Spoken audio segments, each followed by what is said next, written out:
الحمد لله رب العالمين وأصلي وأسلم على نبينا محمد وعلى آله وصحبه أجمعين أما بعد. Nous voici à la 23e leçon de notre étude du chapitre des ventes et des transactions financières. Dans la leçon du jour, nous allons étudier la vente des biens fonciers, des vergers et des fruits avant leur récolte. Alors sachez que ce chapitre est mentionné par les jurisconsultes afin de déterminer ce qui rentre ou non dans un contrat de vente lié à l'immobilier ou au verger.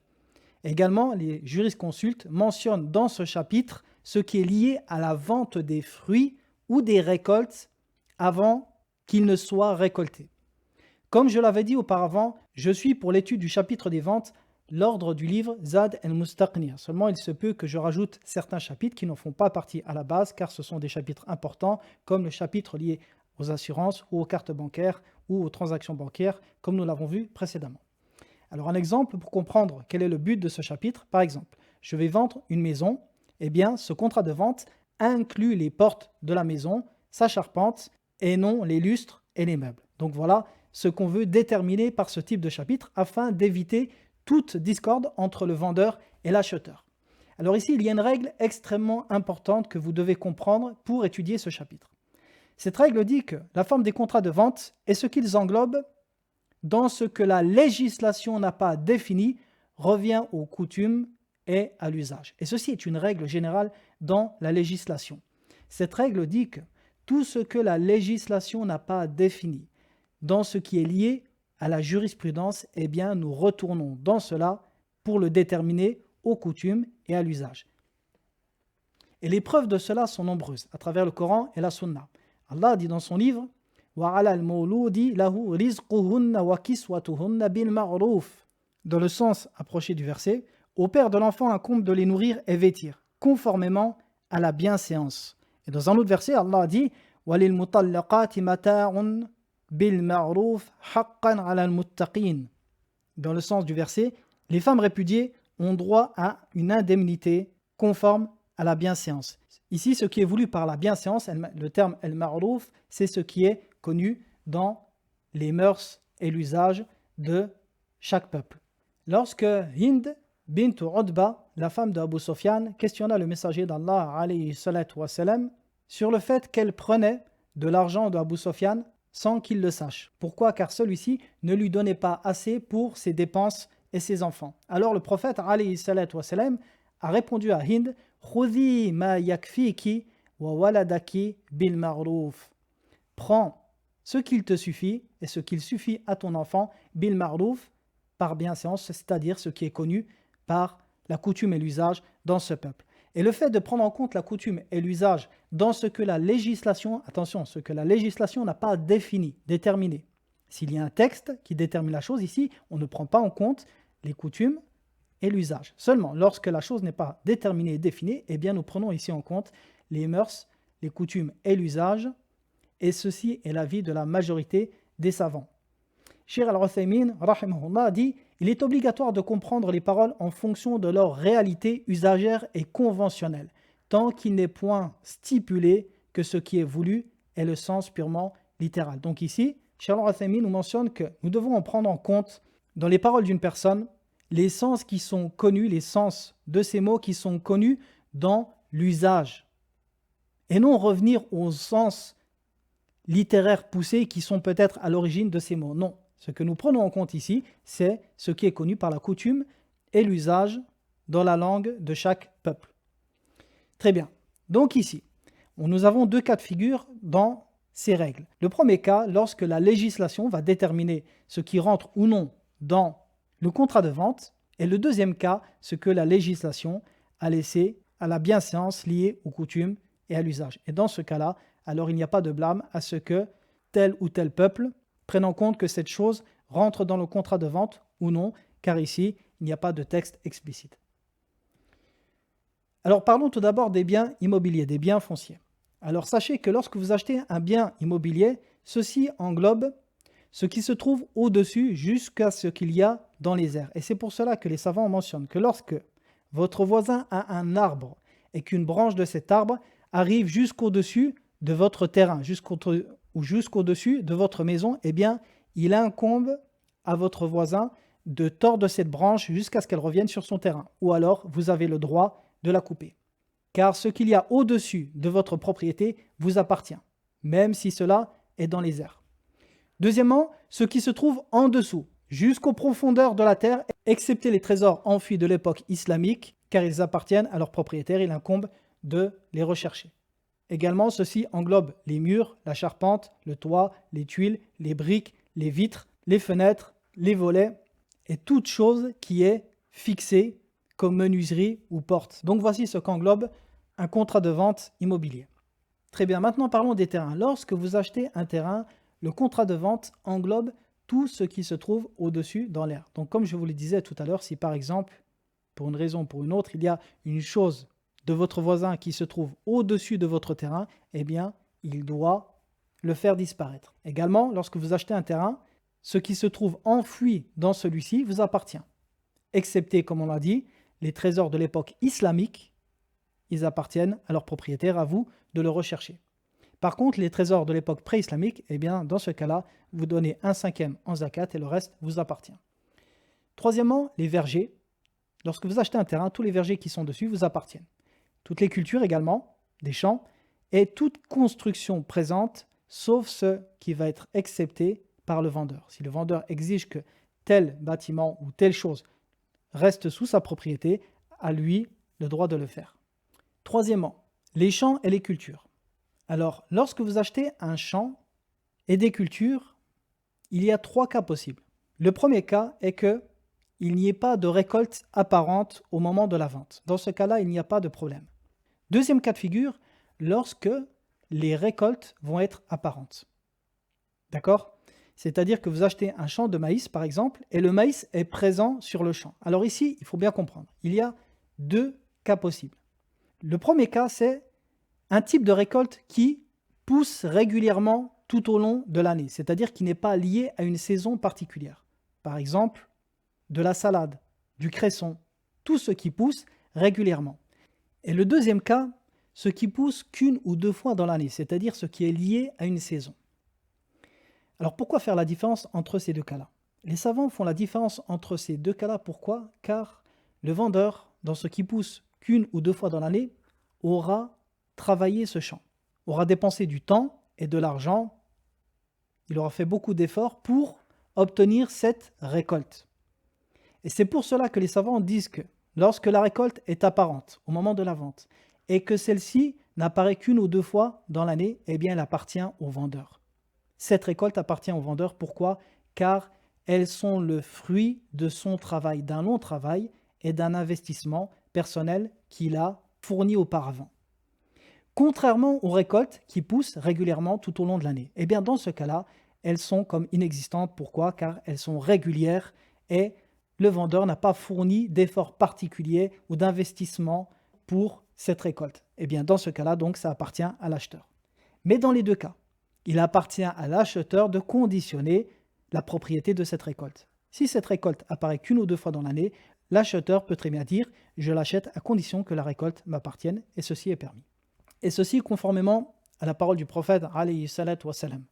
Lorsqu'il dit « Man ibta'a nakhlan ba'da an tu'abbar fa thamaratuha lil ba'iri illa an yashtarita al-mubta'u » Dans le sens de ce hadith qui est rapporté par l'imam al-Bukhari et l'imam Muslim, quiconque achète un palmier après qu'il ait été pollinisé, c'est-à-dire fécondé, eh bien les fruits reviendront à celui qui l'a vendu, au vendeur, excepté si l'acheteur conditionne le contrat de vente.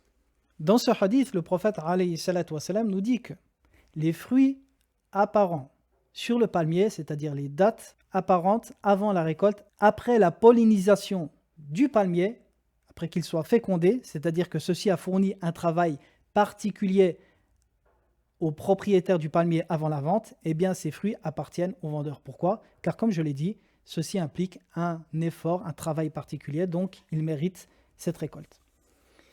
Donc voici les 3 cas possibles lorsqu'on achète des champs et des cultures. D'accord ? Premier cas, il n'y a pas de fruits, il n'y a pas de récolte. Tout appartient à l'acheteur, pas de souci. Deuxième cas, le cas où cette récolte est apparente et que celle-ci ne se récolte qu'une ou 2 fois dans l'année, eh bien elle appartient au vendeur. Pourquoi ? Car c'est lui qui a fourni le travail nécessaire pour cette récolte. Troisième cas, Le cas où cette récolte apparaît régulièrement, elle appartient à l'acheteur. Quatrième cas, la vente des vergers et des dattiers.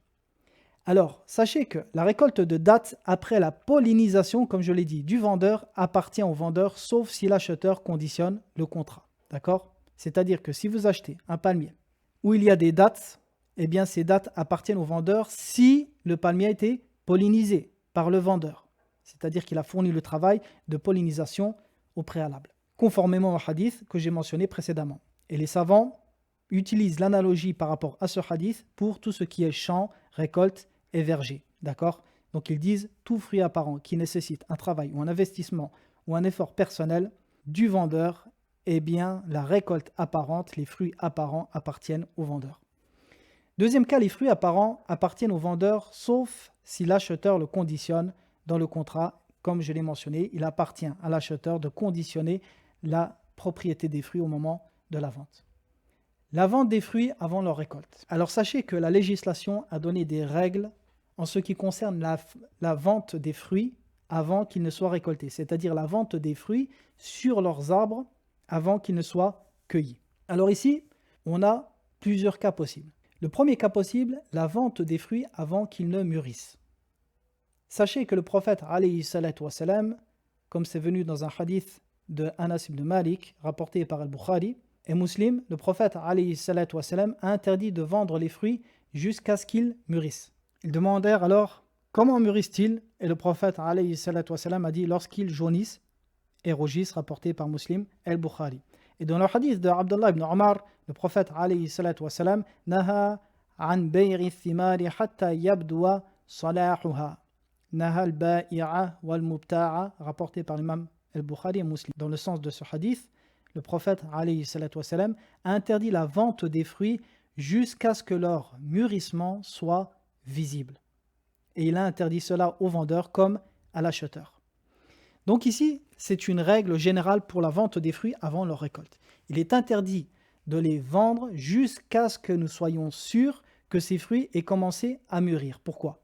Car il y a dans ce contrat une forme d'inconnu. Il se peut que les fruits ne mûrissent pas, il se peut qu'il y ait une sécheresse, il se peut qu'il y ait une chose particulière qui entraîne la perte des fruits, comme des bêtes ou ainsi de suite. Comme il se peut que les fruits changent de forme, de taille, et que la qualité de ceux-ci change entre le moment du contrat de vente et leur mûrissement.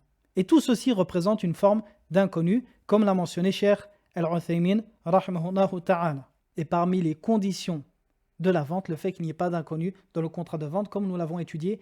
Donc toute vente de fruits qui n'est pas mûr avant qu'il ne soit récolté est interdite, excepté dans deux cas.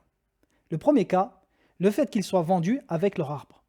Si vous achetez les fruits et l'arbre en même temps, il n'y a pas de souci. Pourquoi ? Car cette fois-ci, le contrat de vente n'est pas exclusivement porté sur les fruits, mais sur l'arbre également. Donc, il n'y a pas de mal. Même si les fruits périssent, admettons, eh bien, la vente englobe l'arbre. Et deuxième cas où ceci est possible, lorsqu'on conditionne dans le contrat de vente que les fruits soient récoltés directement ou cueillis directement après le contrat de vente. C'est-à-dire à partir du moment où le contrat de vente est fini, eh bien, on récolte les fruits qui ne sont pas encore mûrs. Pourquoi ?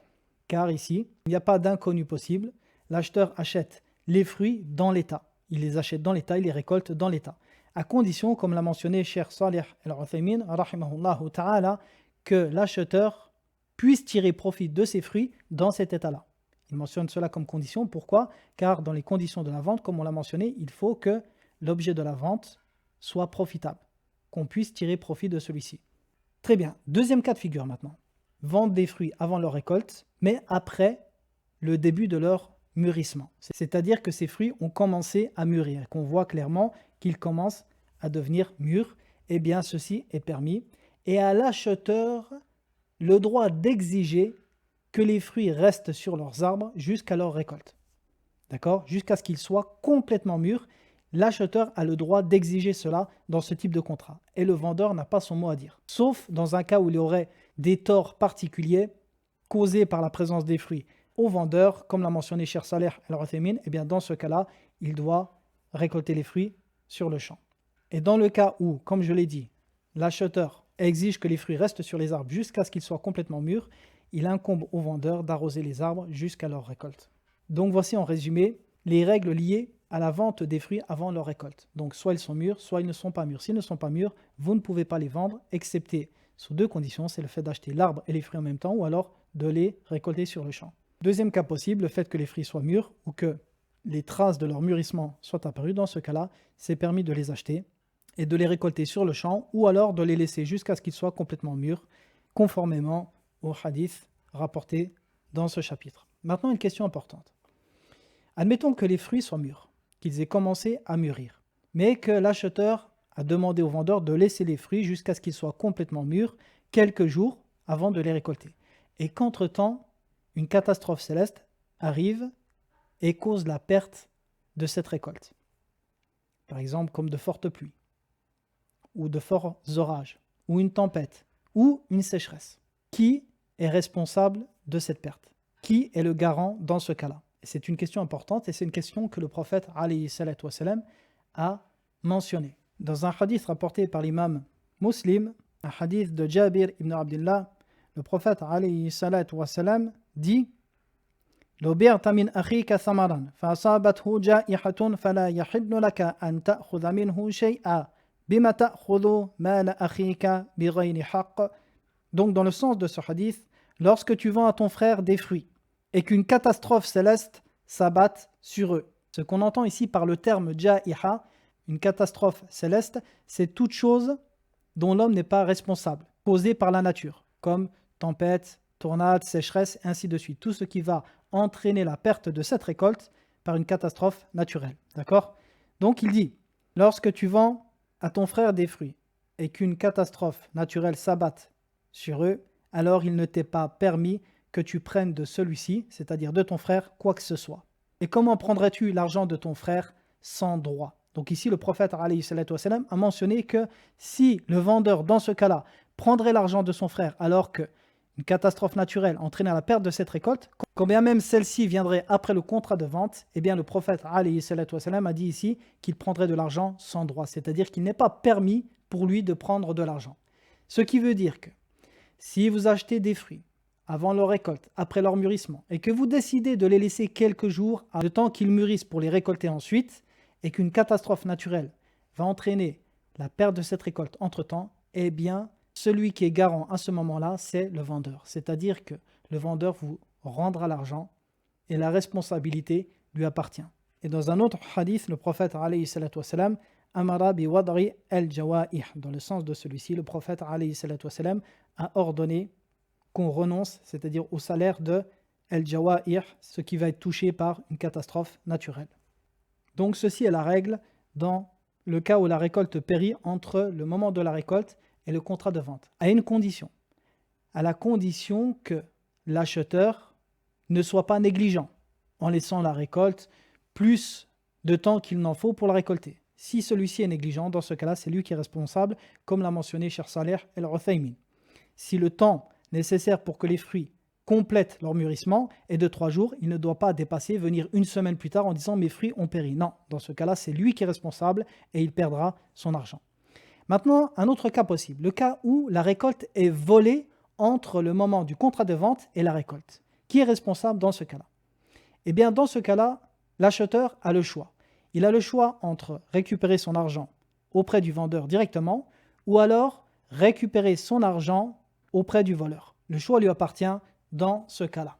Donc voici en résumé ce qui touche à la vente des vergers, du foncier et des fruits avant leur récolte.